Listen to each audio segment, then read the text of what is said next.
Here I am, the first Black person in your congressional district to ever run for office, and you're gonna chase me out?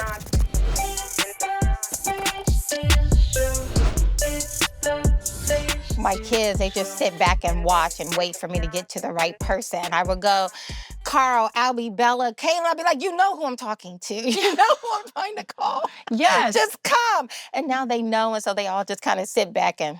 How many? I only have You have two. but I have a house full of babies. I just love children. I should have had more. But as God would have it, we only have the two, but I just kind of adopt people's kids. And so I have nieces and nephews. I love it.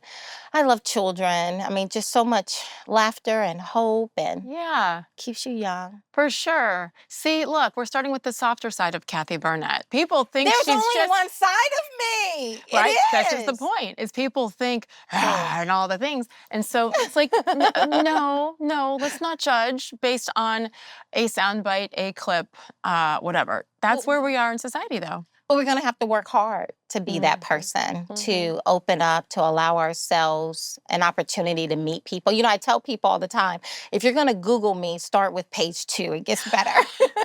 Page 1 is a disaster most times, right? Can I borrow that line? I think I'm going to steal that line from you. Yeah, please do. Yeah, just, start with page 2. As soon as you put my name in, just go straight to page 2. It gets a little bit better, right? Do you still Google yourself?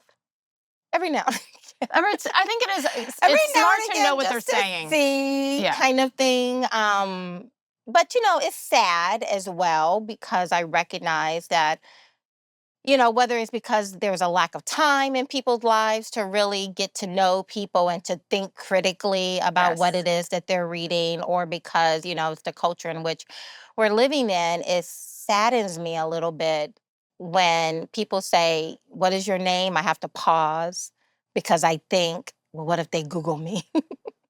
And they're going to think that I'm this horrible person because that's, in the last 5 days of that race back in 2022, it was a mandate that came from on high that said she cannot win. Right.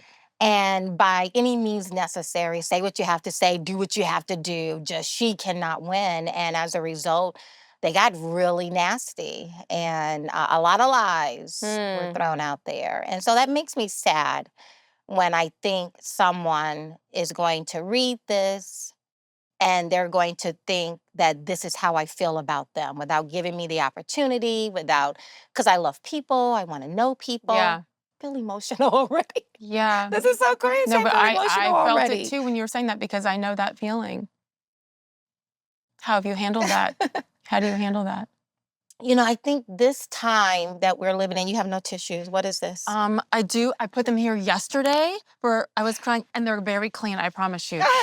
Or else I wouldn't. Being clean is important. I don't want to use tissue. But, wow, we're just going to start off like this, huh? No, but this is real, and this is something that people need to know, that their words and actions matter. It doesn't matter how tough you are, and you are tough. I am. You are so tough. We're going to get into that. But people need to know that we're still human. The saddest part to me, though, is I got into the world of politics, not because I wanted power for myself. I wanted influence. I was very clear about that. I wanted to be in a position of influence so that I can affect the culture, affect my family, affect the direction I saw the country going into. So I absolutely wanted influence, but I wanted it and trying to be as, trying to keep myself as true as possible to what I'm thinking and feeling and my motivations behind things. I wanted to affect change. I wanted us to be better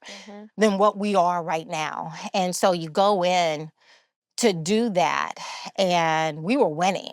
We were winning. I was about to win. And then, like I said, the message came from on high. Oh, no, anyone but her. She cannot win. And then you go through all of these different things. And I hear people today who say, I felt so sad for you. I felt so bad for you. And my retort is generally, no, see, you think they were doing it to me. They were doing it to you You. because now you're stuck with some very mediocre representatives, some very mediocre representation over you. And that is the sad part for me is what was robbed from the people. We have some amazing people in this country. But in particular, you were running for Senate in 2022 in the state of Pennsylvania. Correct. And so it's Been a been couple 2 of years. years.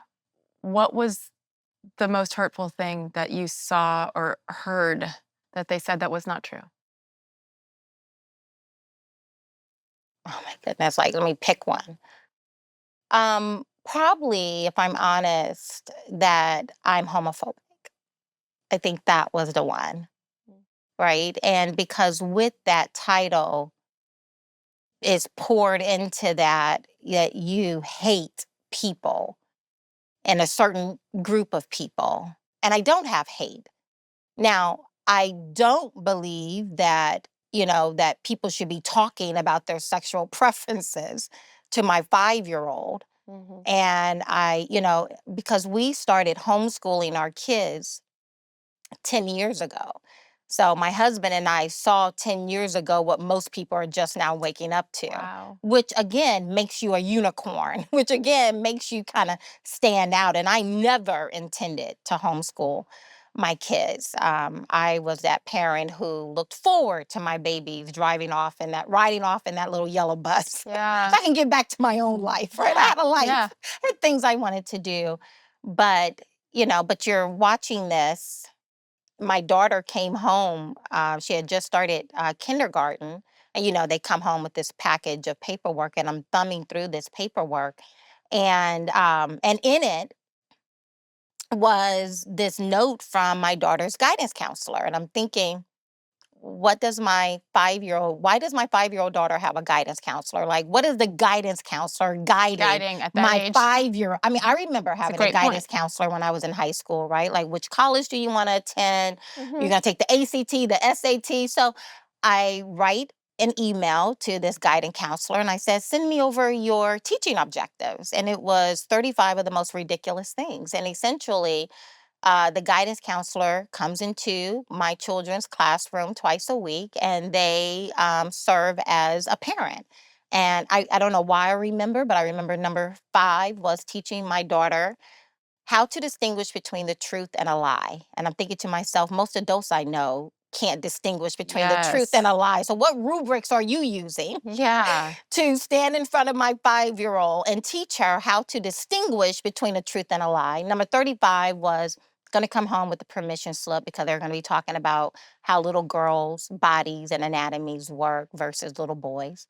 But number 15 was teaching my daughter how to recognize and respect different family configurations. So I set up a meeting, I go in, I say, show me what you're going to take into my 5-year-old daughter's classroom to teach her how to recognize and respect different family configurations. And it was beautifully illustrated books about,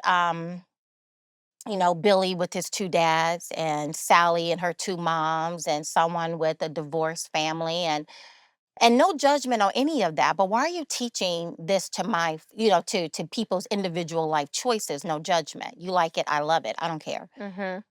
But when you begin to teach it to my children at 5 years old, introducing something like this, right? I mean, I'm sending my child to school for reading, writing, arithmetic, throwing some social studies and science, Socialization and fine, but and then yeah. send them back home to me. Yes, yes. And then their dad and I, who have created, this committed family environment, we will teach That's all us. the That's extras, right? our business, Right, yes. exactly. I will shape that aspect of them. And so it just kind of went from there. And so that has always been my mindset is that what you want to do in the privacy of your home and with your life, I don't care. Why should I even have an opinion?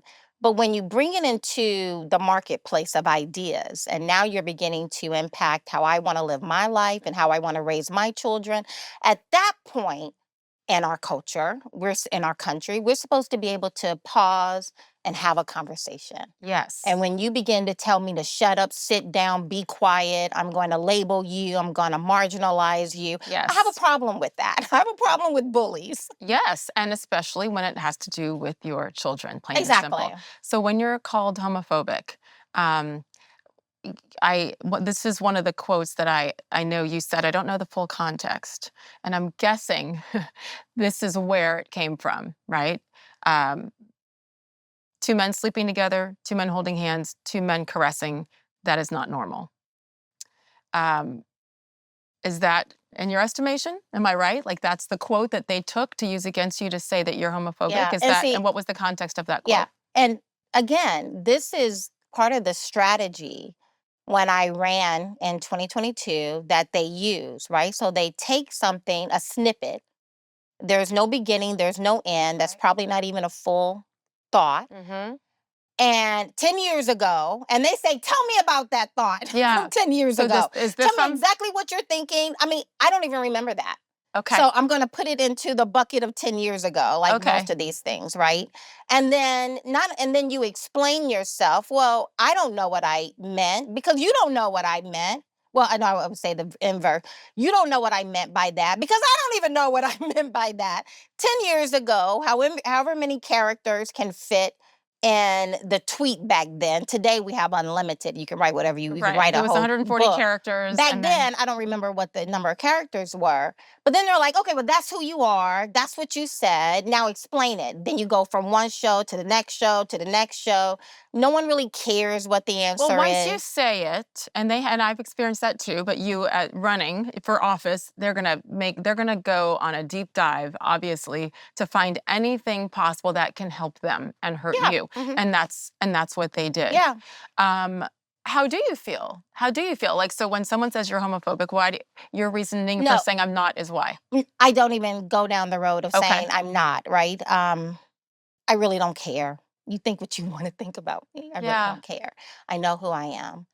Um, what makes me sad, and the reason why I brought it up, even before you did, I guess, I don't even know, but we were just talking about where we land on a Google page and what the Yes. stories are. That's how we got to this, for me anyway, is that I I feel sad when people go out, read a headline and say, this is who you are, and you don't like me and you hate me. Yeah. And growing up in the deep South and feeling some kind of way when you walk in a room and maybe you feel like people don't like you because of the color of your skin. I know how that feels, or maybe you didn't get that promotion because you don't fit in. Yeah.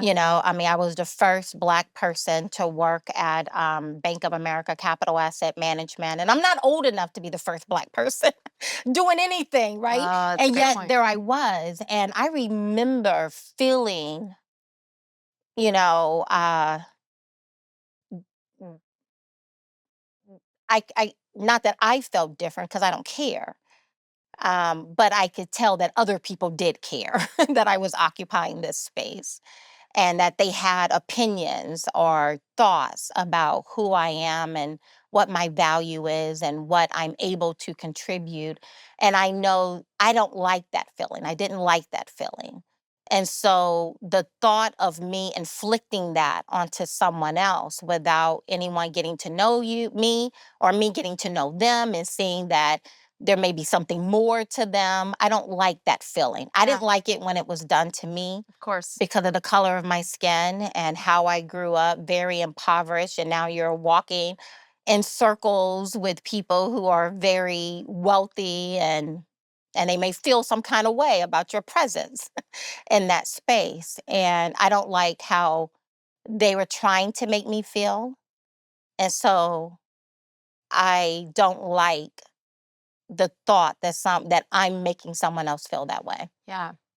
So when you're in the race, and again, we all kind of know what we're getting into to an extent, but I don't know that anyone can fully be prepared for the lengths to which people will go to try to win, to try to bring you down. How did you handle it when stuff was coming at you and it was personal against you Yeah. or your family? How did you handle it?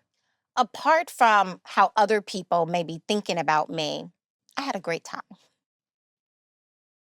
I had a great time. Now, it was During the campaign? the That's what you entire mean? camp. Now, the Okay. entire campaign, most people only think about the last 5 days, but that campaign was like 15 months long. Yeah. And for 15 months, we traveled because, I did like a SWOT analysis of myself and my team and my strength, my weaknesses, our opportunities, what the threats are. And one of the weaknesses in the world of politics is that I'm not independently wealthy and that I don't have a lot of independently wealthy Yeah. friends. Mm-hmm. And in the world of politics, specifically, I don't know what Democrats are doing. For the most part, they suck, but I'm just going to focus. They do. And we can talk about that. But I'm just going to talk about the Republican Party, Yeah. right? Because I'm a part of the Republican Party. And I think we have a lot of issues. Mm-hmm. But I believe it's our job within the Republican Party to perfect the Republican Party. But wait. I'm asking about how you handled Okay, going that. back. There's so much to get to, trust me. But because I didn't always handle it well. And again, I'm not running for office. I was down here doing some sports job, right? It is the human element matters. That is the big picture to me of what's wrong with the country is we've forgotten about humanity and we can be different, but we Yeah. still feel things. Did your husband help you? Did your kids help? I don't know how old your kids were at the time. Yeah. Well, yes. Going back to that, so much you could talk about. Yeah. But going back to that again, the sadness for me came because of how people were being told who I am, and that's not who I am. And you can't, no matter how many times you say it, no one's really listening for the truth. They want to win. Yeah. And so no one really care. They want to win or they want ratings. So they don't really care the words that are coming out of your mouth. They just want what they want from you Yes. in that moment, whether it is for you to lose or whether it is just for impressions or whether it's just for ratings, right? And so I knew people were going to have to figure it out on their own. But that made me sad that this is who they're being told that I am. It made me sad when I saw those within the because it wasn't the Don Lemons or the CNN or MSNBC people who were dragging me across the nation. It was my own party. Yeah. And it was people from my That's own where it hurts. part Yeah. of the party, right? My own, because the Republican Party is very diverse, but it was my own people who were doing, saying these things about me. And it made me sad again, if I can pick an emotion, it made me very sad that we have an opportunity for better representation. We need better representation, right? The reason we have very inferior leaders right now or people in places of authority, very inferior, very compromised, very mediocre. Yeah. Hence the reason why we're living like we're living right now in the Mhm. country. And here I am believing that I am a better option, right? And in fact, I would say I'm your best chance Yeah. at ever getting anyone in office who will actually listen to you, who Mhm. will actually work for you and your family, right? And that option was being taken away from them. That made me sad. It made me angry, Mhm. but more so, it made me sad. But now, apart from that, how I felt about me when people were talking about me, like they're not talking about me, you don't know me. I had a great time. I had the best time. I enjoyed the people I was working with. I only had the top two people, I was in a three-way tie for first place. With Well, Dr. Oz, yeah. Dave McCormick, and McCormick. myself. We were in a three-way tie. Okay. Not even a whole point separating us, right? And the two of them spent $60 million in that race. I spent $1.6 million. Oh my goodness. I had And you were three, tied. I had three full-time people because that's all I could pay for. I had a driver, I had one field director, and my scheduler. And everyone else, I had hundreds of volunteers all across the state. That's They were amazing. working so hard for me. And so that's when I say I felt sad because I saw these people, they wanted more, they wanted better. There was so much hope and anticipation. How do you combat $60 million? Is that I was going straight to the people for 15 months. We're doing 15 up to 1,500 miles every single week, beating the pavement, going into mansions, going into Oh, and you're very in a humble big state. places That's a lot of driving. all over the state every single week. If there was a vote, I was in Chinatown, they were mine. I was in Amish country, they were leading me up on stage saying, she's one of us, going into predominantly Black communities. I don't care. Whatever there was a person that I could speak to and talk with, I wanted to get in front of them. I felt like it was my responsibility to move them Yeah. over to me. And hence the reason with all that money they spent in those last 5 days to defeat me, I still got well over 330,000 votes. 330, over 330,000 Pennsylvanians still came out and voted for me, right? Almost 30%. Like Wow. no one got a third, but I was Wow. almost at 30%, right? Because I connected and they wanted better. And Because so you showed up. that's where my sadness came, Right. that they worked so hard and we were so close to getting better. And it was stolen from me, it was stolen from them. But when you ask, how did I feel? Again, I said, whatever happens on election night, I said, I'm going to go to bed and I'm going to sleep like a baby. And I did. I slept like a baby. I woke up in the arms of my husband. I could hear my children laughing outside the door. I am blessed and I'm so grateful. I am loved. I love my country. I did my part. What more can I do with that? It's sad just because how close we came and what they stole from not just me, but from Pennsylvanians And and when you from say our stole, nation. Because it was stolen, they lied. because of the lies that they told Because that of the people believed to lies, they bring. were clipping up videos. They had me saying stuff I wasn't even saying. They would take, I love talking, as you can see, and I would do long form videos, and they would take a long form video and just click, click, snip, snip, snip, snip, and have me saying something else. So, How have you do you have peace with it now? I mean, yeah. I mean, I have peace with it. I mean, listen, I don't have amnesia. And I don't Never. Yeah. and I don't have to pretend like that didn't Of happen. course. And I can't stand how they did it. And yet, I'm a grown woman. Mhm. There is still a lot of work to be done. That's the Ways to reason why. help and ways to And I'm trying continue. to find Right. my ways to help. I mean, I was the national grassroots director for Vivek Ramaswamy Mhm. presidential campaign. Vivek saw what I did in Pennsylvania. I mean, that had never been done. $1.6 million, and I'm competing against Amazing. just $60 million were just from the top two. There were at least five other people who were spending, writing $3 million checks out of their personal accounts Can or you $8 imagine? million out of their personal accounts. But they all got 5% of the vote, right? Horrible, Amazing. horrible options. Um, Which is there anything you would change in hindsight? Because you're a hard worker. We all look back and reflect and on any job that we do, right? Anything you would change? the only thing I would change is completely delete my social media Yeah, but you accounts. can't. You can't. I would, but like that's the only thing because we did an amazing job. Wait, no, I'm saying during the campaign. During the campaign, I would have You can't delete it. before I ran, I would have Oh, deleted my entire I see social what you're media saying. presence. That's the only thing I would have done, right? And not because I'm ashamed. I'm not ashamed. I haven't apologized for not a one of the tweets. Okay. I don't know what all I wrote 10 years ago. I was Well, outside we've of the seen them world do of this. We've seen them go politics. with athletes and when they're 16, and this is what you said when you were quoting rap lyrics that everybody else is okay to quote if you look like this. I understand that. Delete it.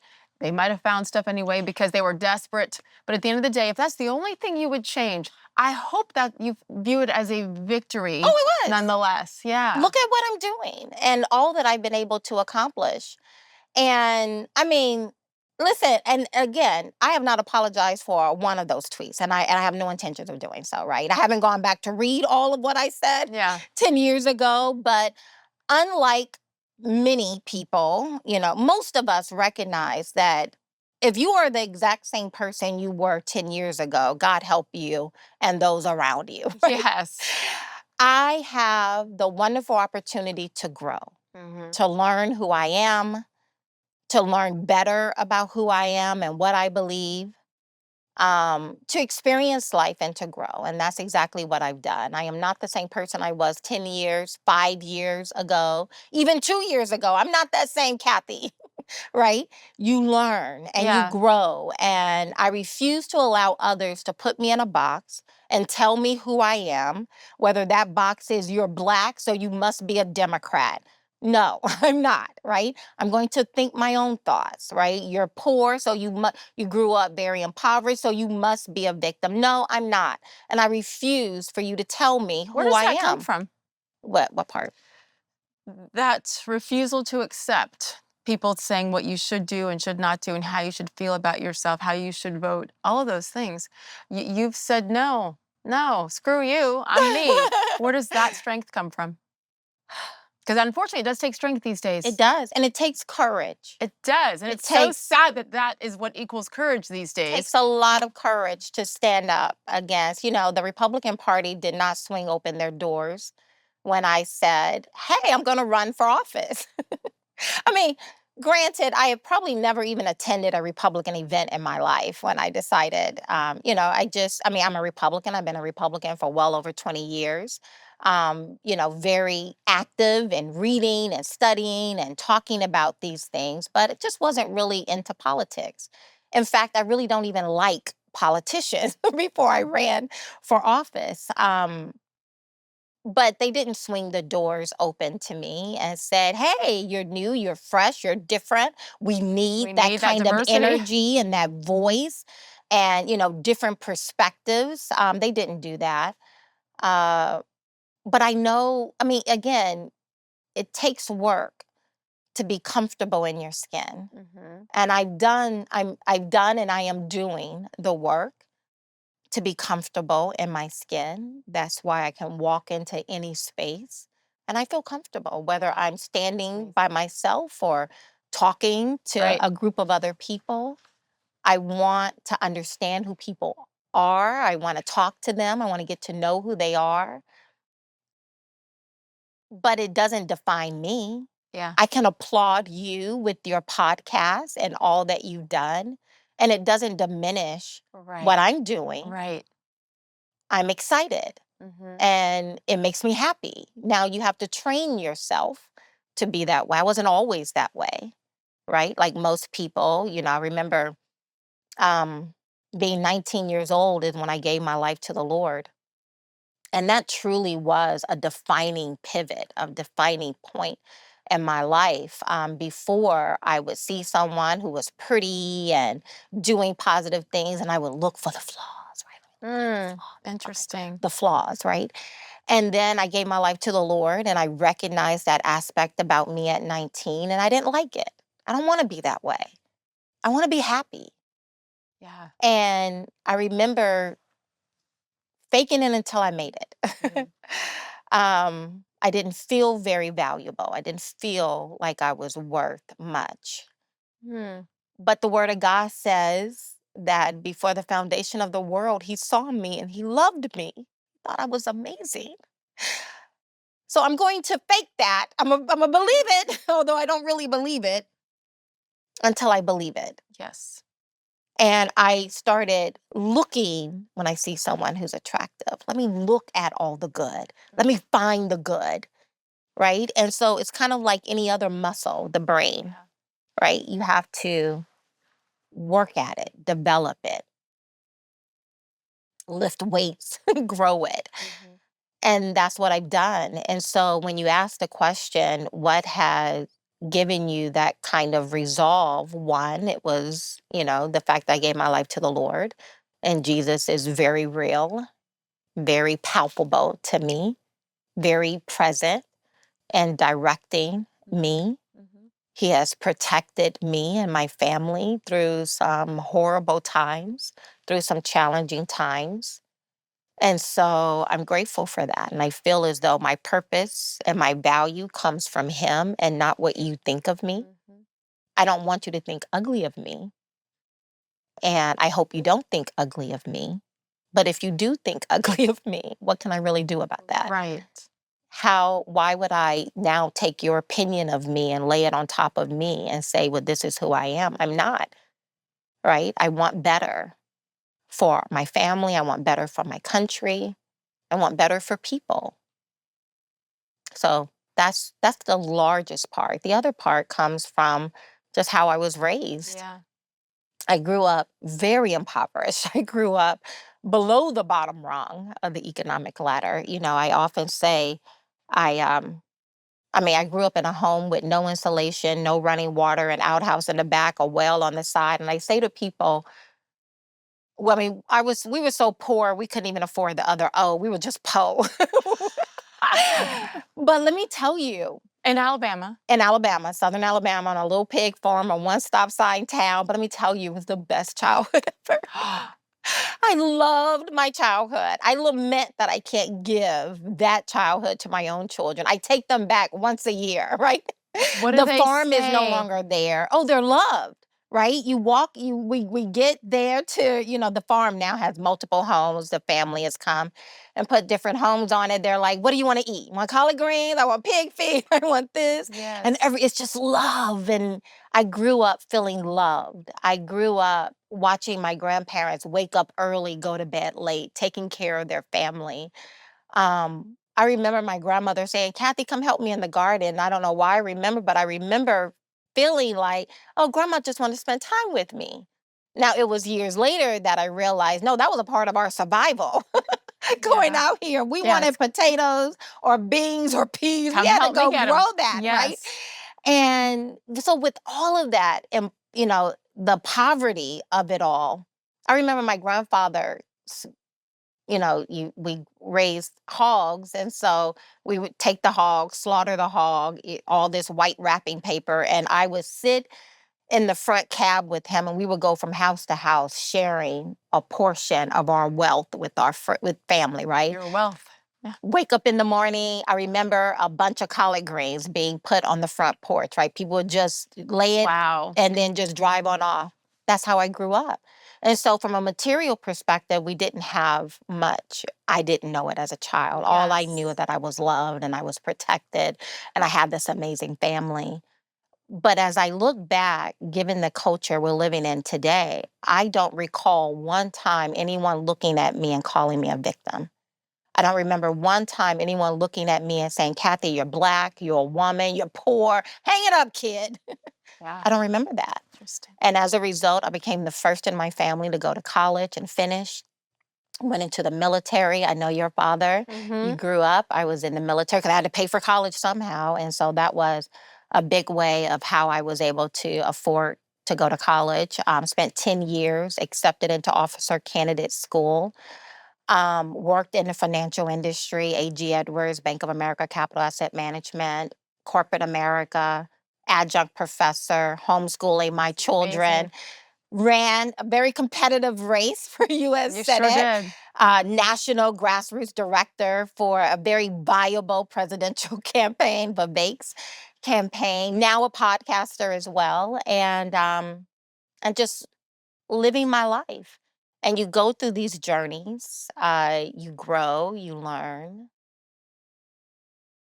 But I tell my kids all the time, we cannot be victims, which I believe is a choice. Yes. But I said, in large part, we cannot because we are standing on the shoulders of some amazing people who actually, that house I described, no insulation, outhouse. My great great great grandma Rhoda lived in that home. She was a slave, right? Uh, So we have the blood of slaves coursing through our veins. We have an obligation to live well. And with that, you have no time to be a victim.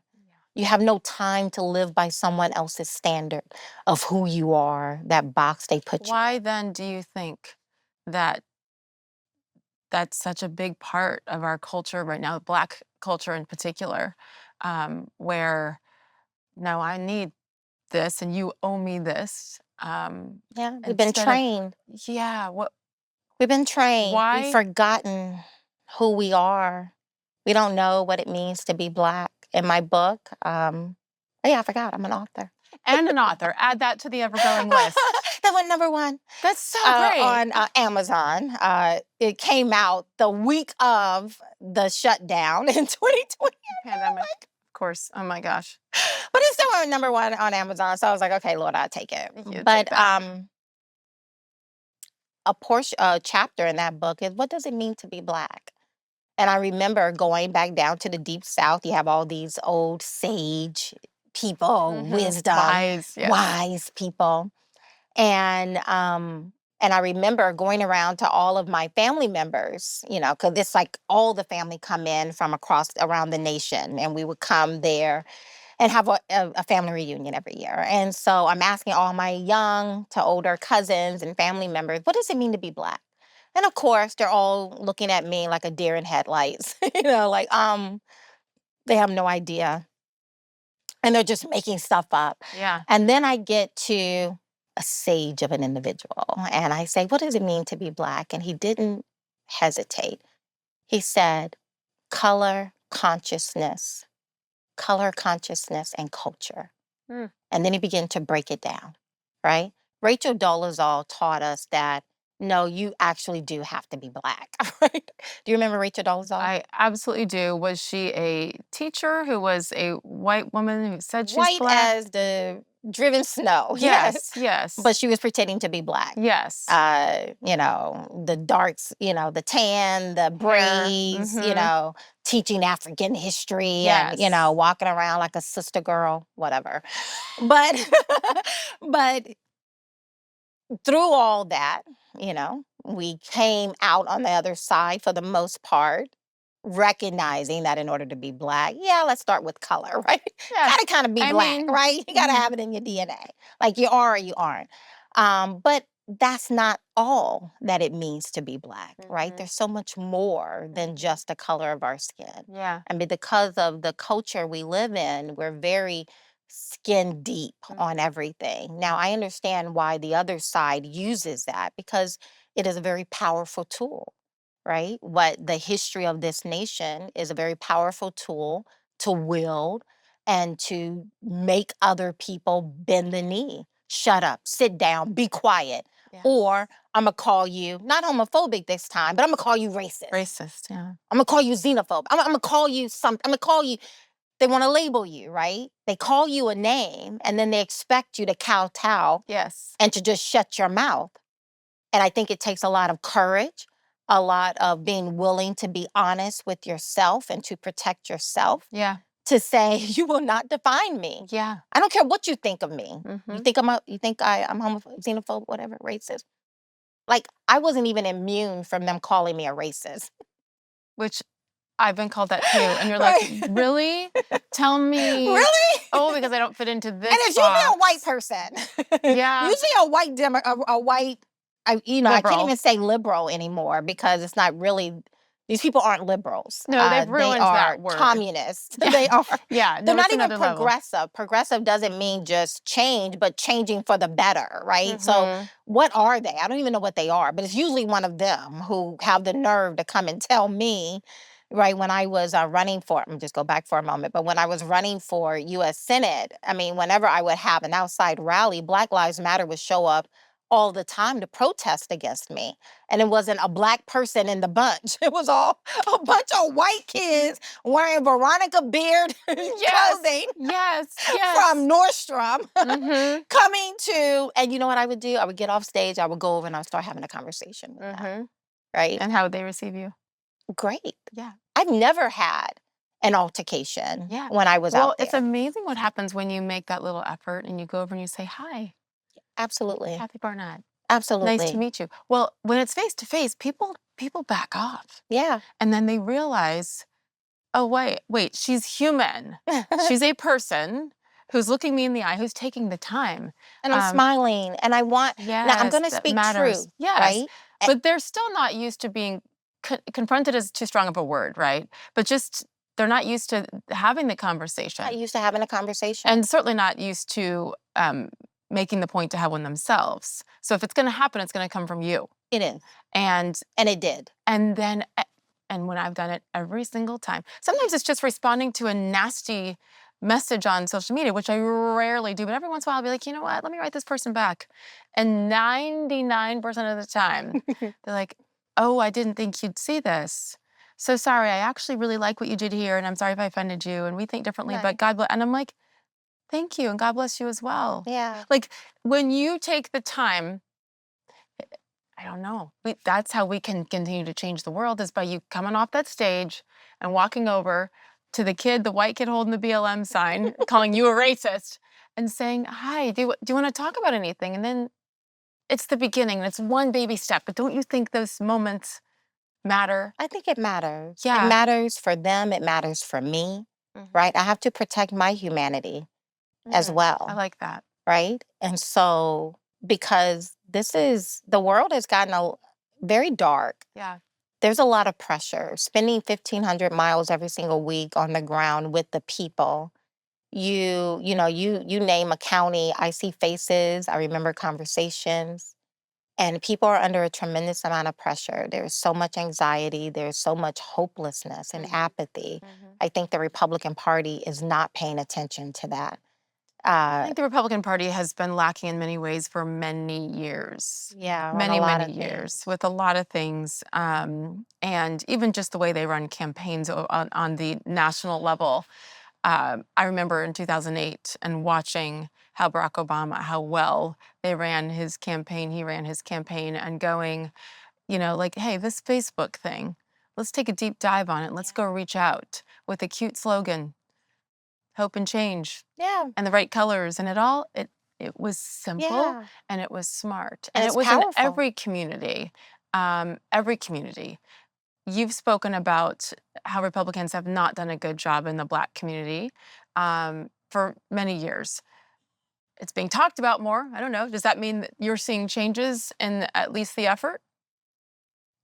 I appreciate what Donald Trump is doing. I appreciate what Vivek did. I mean, I was the one who took Vivek into the South Side of Chicago, and it was amazing. And, because what most people in the political spectrum don't understand is that Black people are not special little unicorns. We Right. want what everyone else wants, right? I mean, do you want good schools?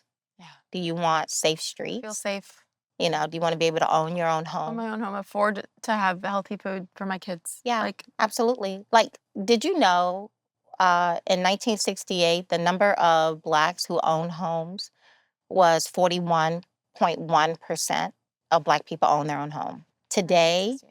after all the money and all, LBJ, Great Society, war on poverty, all the rhetoric Democrats talk about, 4 years under Joe Biden, do you know what that percent What is I'm today? afraid. 41.2. Wow. Yeah, right? So 55 years later, Yeah. Well, with all the 60 progress, years later 68. since right, 68, but war on poverty, Great Society, Yes. 1964, all of that. 60 years later. And so when you ask the question, what has been the response, or why do Black people kind of do what they just kind of fall in line and believe that they have to be a certain way or vote a certain way? One, we've forgotten who we are as a people. We don't know. We think it's just about the color, and we forget about the consciousness of it all and the culture that surrounds it as well. That is what it means to be Black as well. But we have forgotten and in that we've forgotten our history. And so, if it wasn't these little white Veronica beard wearing people showing up at my rallies, calling me a racist, the other people that were extremely nasty are Black pastors and Black women. Black men were very open. Really? Black men were. I saw it in 2022. I saw it with Vivek. I see it even now as Black women who are just extremely angry. And I understand why that would be. But I would go to Black churches. I would go to, Black Lives Matter rallies. They wouldn't invite me. So I would just show up, walk up on stage, take the mic and say, "What are you going to do about it? I'm Black." And I would start talking. to Black people. I got it. They were already standing, but an ovation every single time. Because again, Black people are not special little unicorns. We want what everyone else want, but we need people who are willing to come and speak the hard truth. And one of those hard truths is 60 years.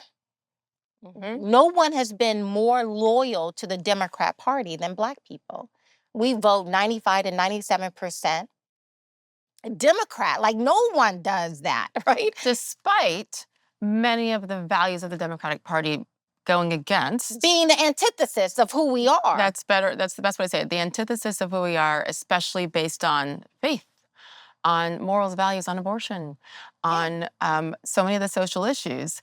But they are ignored by 95, 97% of Black Americans who have voted. Like, why is it continued to be ignored, all of those issues, when all the information's out there? It's like a habit, and no one will stop voting that way. Why? Michelle Obama went on TV One when Obama was running his second term. And it was a lot of stuff had come out. He had not done anything majorly positive for the Black community. And I remember her saying at the end of that interview, I don't care what these people have done. I don't care what they've said. I don't care what they've done. I wrote about it in my book. I quoted it. I cited it. You just vote Democrat. And then toward the end of that, they started laughing, her and the commentator, about, and after you vote, go get some chicken wings and watermelon. Yeah, I write that in there, right? Yeah.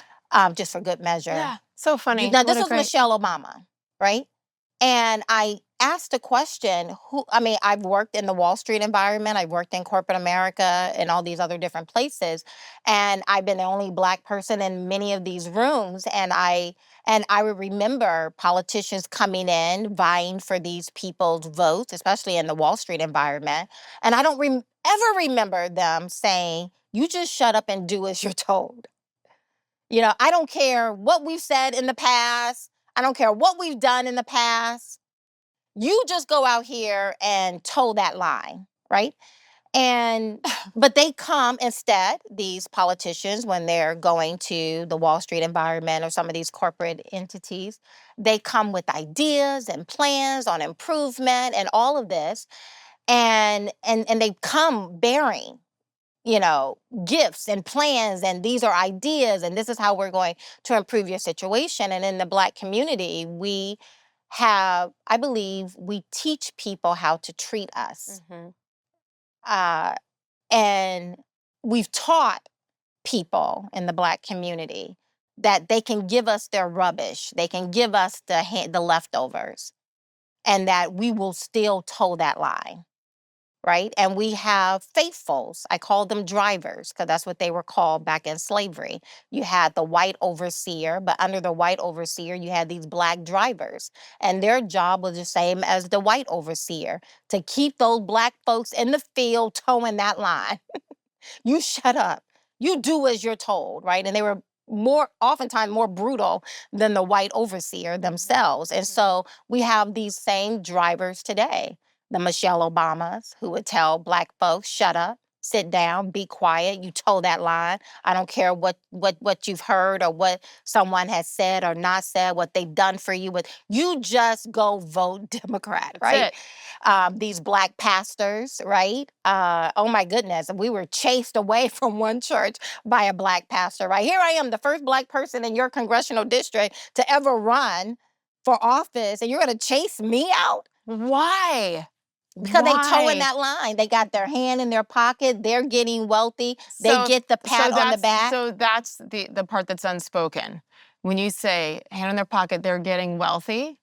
Well, probably not. Some of them are getting wealthy. Some of them know what to ask for. Others are just being, get a pat on the head.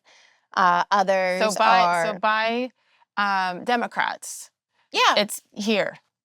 And listen, you can look at it in our cities too, where it's, okay, here's your free cell phone and here's this. Like, that's been happening for many, many years. Get programs and grants and, to the Black church, stuff like that. It is utterly foolishness. And so I see why people don't like me. But and I'm okay with that. Yeah. Perfectly okay with that. I think the part that has there's two things. Number one, I actually don't like when it's referred to as the black vote, because that means if we have this skin color, we all think the same, apparently. The black vote, like, don't tell me what I should be thinking or not thinking based on the color of my skin. Like, we're acting like the black vote, like we can represent what every black person thinks. Yeah. That's insanity. So, and it's interesting. I did an interview recently with Wesley Hunt and Byron Donalds, and I had so much fun I with them saw and that. learned so much. Thank you for watching. It was really a wonderful episode of the show, because I learned so much from these two men who are like you and brave and courageous, because they are going against the grain. But they were going, the reason we were in Atlanta was it was the day before the presidential debate, the infamous debate with Biden and Trump. And the night before, though, they asked me to moderate a conversation to go into the black community, like into the community. Yeah. I went to a cigar bar, and there were like 180 mainly black men that were invited, but women as well, and a couple of white people as well, to say, here, this is why we are an example of why you don't have to be a Democrat, Yeah. and just listen, and here's why. Um, I still push them a little bit too, and it's like the black vote, the black vote. We are making ourselves smaller and monolithic by saying, well, this is what black people want, this is what black people don't want. How do any of us know what he wants and she wants and they want? Like, they don't do that with, well, the white vote. To do it with the Hispanic vote, you'll say that too. But why does anyone feel the need to put us in one category and say this is what we want or don't want? Yeah. I feel like, but it's self-inflicted half the time too. Yeah, again, I talk about this in my book as well. I understand why, coming out at 1863, you have the Emancipation Proclamation, you have all of these Reconstructionist things and bills and all of that. And we realized that, I mean, at the time, it was only 30 million Black people in the nation. Today, I don't know what it is. It keeps morphing, Mm-hmm. but not by much. But we are a small group, and you're dealing with, over 300 million white people, and you have 30 to 60 million of a particular group. Well, how do we, if we fragment ourselves, we don't have as much power, as much leverage. And so if we move together as a block, then we can make sure people are mindful of those things that benefit us and our community. But as That's Byron and how it was Wesley said, initially. right. But as, Today is very different, right? mm-hmm. Because they are not doing things that benefit us. As we were talking about a few moments ago, 60 years later from the Great Society of Lyndon B. Johnson, and how have our lives improved? Not by much. No. So this is not working for us. And so, but I understand why it started off that way. We wanted, so, it took 101 years from 1863, from the Emancipation Proclamation, to 1964 when we get the Civil Rights Bill, right? That's 101 years. And in between that, you have a lot of different things that happen. And we, as Black people, wanting to make sure that the nation, this new freedom, that we cement it, and that, Lincoln gave us. I remember I was reading one day about Patrick Daniel Moynihan, who said Lincoln freed the slaves, he gave them freedom but not equality. And so the fight has been for equality, right? So from 1863 to 1964, let's say, we're fighting for equality. How do we make sure our interests are represented? Well, we move as a pack, and we make that vote known to these leaders to pass certain bills and things that will benefit us. The problem is, is that, it's been hijacked, all of that energy and momentum. And now they treat us like a bunch of undifferentiated souls, right? I know your life story, a little bit of your life story that I've seen that you've shared on your podcast, very different from mine, right?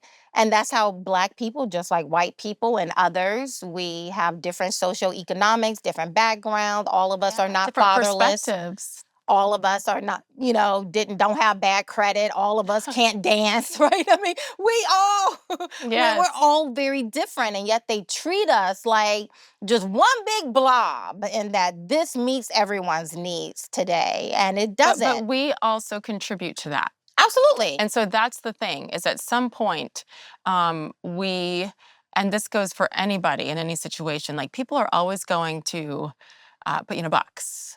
And then you have a choice. Do you go along with it because it's more comfortable and it's easier? Or do you say, no, wait, like you have obviously chosen to not stay in that box. But in general, you mentioned that victim mentality. Like, to what end? I look at many people's stories, and Dr. Benjamin Carson, who grew up with, a single mother and nothing, but it was like, no, you have a choice. You had a choice as the first person in your family to graduate college, and what you have done since then, without having examples of people in your family to watch and say, okay, I want to do that, or let me try this, right? You were surviving. So you made a choice, and not everybody does. Not all white people do. Right. I just think at some point, um, there's always going to be an excuse. There's always going to be a reason why you could choose to just not, Yeah. call in sick to work today. Fine. Okay, there's repercussions to that. So I just take it as like a pride thing almost, where um no, their expectation for me might be down here, Yeah. but I'm gonna put it here. And if you choose to receive what other people put on you, whether they're white, black, green, whatever, Yeah. it's kind of on me. It is. And when are we going to stop pointing the finger and saying, well, you did this and you did this back 200 years ago, like, and then what, right? And along with that, as Byron and Wesley were saying, I mean, I want to get to the point where it isn't, this is what Black values are, this is what the Black voter wants to hear. What Black people want is what Americans want. Yes. These are American issues. And the more that we, as people of color, continue to accept that divide and use it at times, we're never going to get better. If we choose to say, well, wait a minute, I'm Black, I'm not, facts are the facts. But what did you say earlier? We can't change what others believe us to be. We can't. We can go do it. And if I had listened, and if you had listened to so many people Oh who my told you, goodness. no, I'll neither still be one on of that us, farm. correct. I would Yes, still be over neither one there. of us would be sitting here for right now. That's for damn sure. Yeah. And so you push through those fears. The fears are real. They're legitimate. The prejudices are real. We can say eradicate racism until the day we die. And you know what? As long as humans are on this earth, there will be racism and prejudices. It's just not going to, let's just be realistic about it, but also be realistic about the fact that we make choices We do. and whether or not we're going to accept it. And I refuse to be a victim. You refused. Yeah. There were many things I could go back on, many things that happened when I was at ESPN that I chose to stay silent about, and I always will. That was a choice at that time, right? I don't know. It gets old. It gets tired. It's exhausting. But we make that choice. Every one of us as Americans, and I know I'm tired of the victim mentality when I know, just because someone grew up in socioeconomically it was a little bit better and softer yes, that doesn't mean there weren't issues. That doesn't mean there weren't problems and fears and bad things that That happened. they had to. Right. I don't have to minimize your struggle because your struggles weren't my struggles, right? Correct. We It's all how we have each them. show up and deal with those things, right? I've seen people, I used to say, like, when I see people complaining and whining about their life, I was like, girl, do you want to hear my story? Yes. Right? But We all have one. But even that kind of listen, you can't minimize other people and their struggle, regardless of where they are. We each have to make a decision of showing up in our life and playing the hand that we've been dealt to the best of our ability. But I You're an think, example of this in every way. but I think it's going to get harder. I had Dr. Ben Carson on my show as well, and I was asking him, knowing his story, him knowing my story, do you think that if you were in that exact situation today, that you could come out of that situation and be who you've become? He said, no, I think it would be much harder. And I think about that all the time. I think it would be much harder if I was on that pig farm today to be able Yeah. to get myself out of that situation. And we were talking about, I mean, today we're supposed to be very enlightened and have progressed so much. But again, I think it's key when I say, given how I grew up, no one ever told me I was a victim. I saw people working hard, taking care of their family, living their life. Yeah. And I think that kind of, as a man think, so is he. So if you think you're a victim, if you think your skin has trapped you into this life that that this is not your country, that you walk into a room, you're now immediately, because of the color of your skin, supposed to feel inferior. I would have missed out on so many Oh my gosh. amazing opportunities. Yeah. I talk about doors on hands on doorknobs. Like, I believe the word of God says in Revelation chapter 3 that Jesus puts doors of opportunities in front of us. But someone has to hold that doorknob to open that door up for you. And I was just recounting all the doors that have been opened up for me. There was a white hand on that doorknob, not a black hand. Only one time was there a black hand that opened up a door and held that door open and said, Kathy, come in. Let me open up this opportunity for you, right? How foolish and myopic. And how many opportunities would I have missed out on if I was like, nope, white hand on that door, I can't trust you. Or looking at that white hand holding that door open and feeling inferior within myself. Oh, you can't do this. You're black. Nobody gonna like you. All of this stuff, right? And So so these powerful. are choices and how we decide how we're going to show up. Yes. And it is unfortunate that there are articles that have been written with just a headline only that are derogatory. There's not a whole lot I can do about that, Right. except live my life Yes. and continue to show up and continue to do my part, to continue to look for opportunities, to have dialogue with people, and to just care about people and interject humanity into the conversations that I'm having. And that is And you're what doing I it. choose to do. And your kids are how old? My son just graduated from high Yeah. school, so he is 18, getting Mhm. ready to go off to college, and Mhm. my daughter is 15. Yeah. Second in the state of track. She's so awesome. They're both so Wow. awesome. My son, it's so funny. He took his ACT, got a 30 out of 36, and I was like, "Yeah, I did all that. I homeschooled you." That's awesome. Yeah. No, I put them back in school when my son, when he was in ninth grade, because my objective of homeschooling them in the first place wasn't to keep them in a bubble. And in fact, they never were. They're the most social people. They'll walk in, look you in the eye, talk about a range of topics. They love people, great people. They're great little humans. And our purpose was to make sure we were instilling in them Yeah.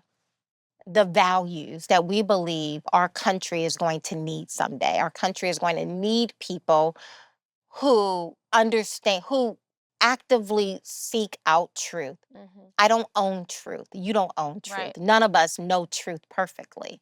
But I believe it's my job to go seek it out as best I can. Whenever I come across it, put a stake in the ground until I learn something new. And then I uproot that stake and I move to better truth, right? And so we've taught them that truth exists. It Mhm. is your responsibility to go find out what it is and then plant your stake on that and defend that ground. But in order to do that, you're going to have to be courageous. You're going to have to live with as much integrity as you possibly can, Yes. and try to be as authentic in the process, right? I Well, try that's to who you are. try to be That's evident. authentic And what those are such priceless lessons to teach your kids, especially as they today. go off to college today in particular. Yes, I want to, um, yeah, congratulate you as a mom, mom to mom. My youngest is going off to college Ah, um, soon. you and I are the same I age. Did you know know. that? It's amazing. We have that's why we need to continue talking offline here without microphones. There's a lot to share. And so I'm starting this empty nest phase of my life, which is, and I'm single now. Yeah, a lot of changes. And I think I look and we're so critical of ourselves as moms. And gosh, what I could have done better and what I'm sad to see and what I'm proud of. And I hope you're proud of what you've done, because that's obviously the most important part. And you've given them an incredible example. Um, I also I also don't want people watching to not fully comprehend. And we don't have too much time left, but I want them to fully comprehend how much you have overcome and how much your mother chose to overcome. Oh my God, where's my tissue? Yeah. I did not know the Uh, part of your story with your mom who had you at age 11. I was conceived my mom was 11 years old when I was conceived. Um, she gave birth to me when she was 12. Um, my father was 21, and that was not an easy story to share. I called my mom, I called my brothers, my two brothers, and I talked to them and I asked for their permission to share this story. You know, growing up in the deep South, you just don't air your dirty laundry, right? And it was never a thought to share, right? And I shared it before I ever had the idea that I would be running for office. I've always, I was on the board of a pregnancy crisis center. They didn't know why I was so adamant about protecting life. I just was. But when I got my brothers and my mom's permission to share the story, I just felt like if there was anything I could do, if I had the ability to save one life, why would I not if my story had that kind of power to get someone to think differently about this topic of abortion, then why would I not share it? And it was the hardest. And at that time, I was writing for Fox News Online. And so I called my editor and I asked if I could write this story. And she was like, yes. And as I was writing the story, let me tell you, like, I did not know. For some reason, I had all of this shame that kind of flooded me. I was wearing the shame that should be on the person who inflicted the wrong, right? But it reminded me at that moment of women who are hurt and they carry the shame of the person who committed the wrong against them, right? Dealing with that, telling my story has healed a lot of brokenness in me, and bringing my mom along to share that story has healed. Because as you can imagine, being so young and broken in such a way, and the pathology that your life is now set the course. My mother has endured a lot of pain, but I'm grateful to have the opportunity to share my story. And so I do. I don't lead with it. It wasn't a leading piece of my campaign. In fact, I never brought it up unless someone else asked me the question about my stance on pro life. And sometimes I would share that as my stance, but sometimes I wouldn't. But most times I did, but I never led with it. Yeah. I understand I could not imagine someone breaking my baby girl's body like that and having to come face to face with this. So no judgment. And yet I'm here. I'm alive. And I get to my husband. It's amazing. And the life we've created, I'm so grateful for. And my babies wouldn't be here. And I'm so grateful for them. And I believe our world is going to be a better place because they're here. If not for the choice of your mother at age 11, And it really wasn't my well, mom, she was 11, but it was my grandparents that came alongside and and they they saw value. They saw value in my life. They saw and I'm grateful. And like I said, I grew up feeling loved can I ask, as a child. did she know the 21-year-old? Yeah. Mhm. Yeah, the But it was families are not very close. but it was not consensual. I mean, she's 11. I don't know. That's what I'm but my point is, and I was talking about this earlier with another personal experience, and as a parent, what you would want to do to someone who hurt your baby.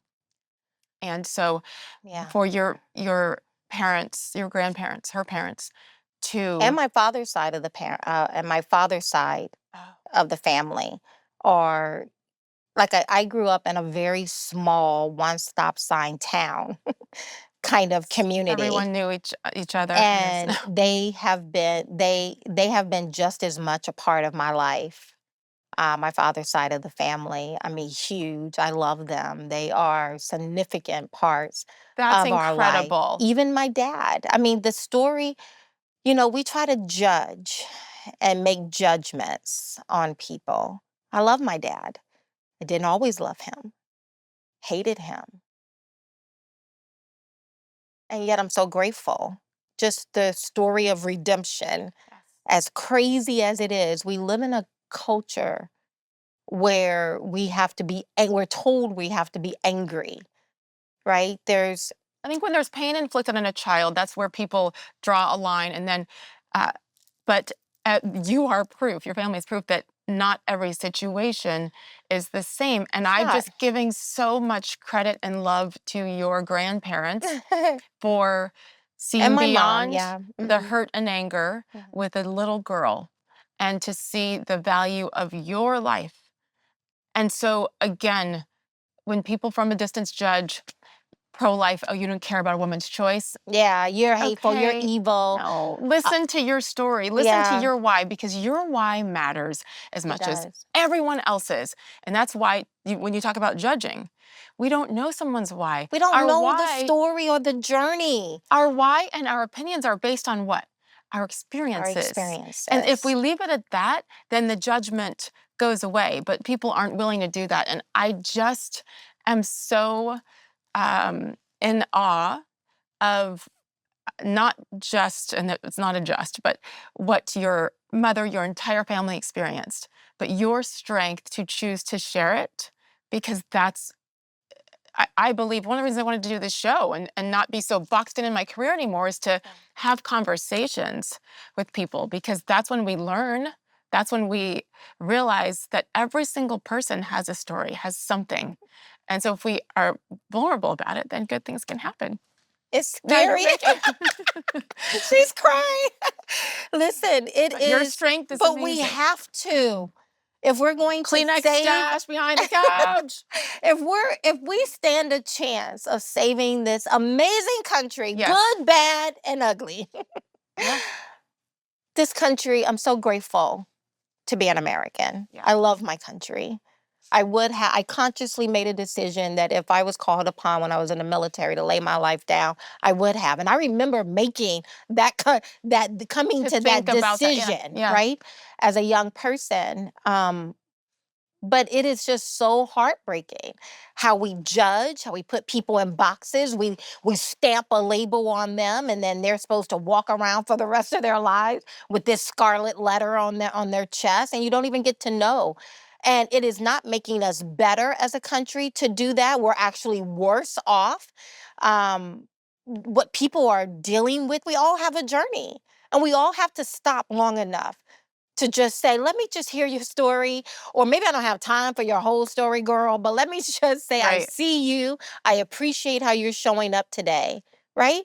And you have done an amazing job with this podcast and Thank doing that. you. We were behind stage and I was telling you one of those such shows, I just had to hit the pause button, collect myself because it was so honest, so fast. We went there I'm quick. always Yeah. looking for honesty, but it was so honest, so fast. You did the same thing today. I It did. was I right. sat. It's something about this chair. I'm gonna keep the chair then. I sat down and just started. Blah. But I'm honored that that you trusted me, that my embryolic trusted me. That's the show that we were talking about prior. That so many people have trusted me so far, because it's selfishly, it's helping me too. It is, and just to and it, and just I love people.